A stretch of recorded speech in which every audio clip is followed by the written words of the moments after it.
आज संत गोविंद राम जी का जन्मदिन है। जन्मदिन के अवसर पर ये जितने भी लोग गरीब हैं सबको विशेष उपहार प्रदान किया जा रहा है। श्रद्धांजलि दे रहे हैं हम लोग, और दरबार में जिस तरीके का है आपको दिख रहे हैं, और अलग अलग आइटम भी है यहाँ पर दिए जा रहे हैं लोगों को। प्रसाद के साथ में ये देख रहे हैं कि विशेष रूप से ये एक बड़ा जो है वाटर जो है इसके अलावा स्टील का कपड़ा है, सामान है, ये सब जो है इसको प्रदान किया जा रहा है।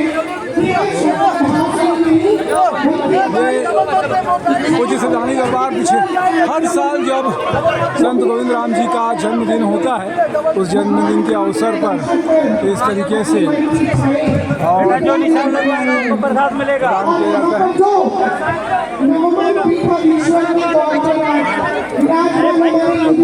अरे बोले उनको भी मैं बहुत हार्दिक अभिनंदन करती हूँ। और जैसे कि मेरे बाजू में माता दुर्गा है, उन्हीं की स्तुति करके आप सभी को उनका आशीर्वाद प्रदान हो, यही कामना करती हूँ। या देवी सर्वभूतेषु शक्ति रूपेण संस्थिता नमस्तस्यै नमस्तस्यै नमस्तस्यै नमो नमः। जय जय श्री माता, जय जय सदाराम। आप सभी के परिवार में खुशियाँ आए, यही मेरी हार्दिक कामनाएं हैं।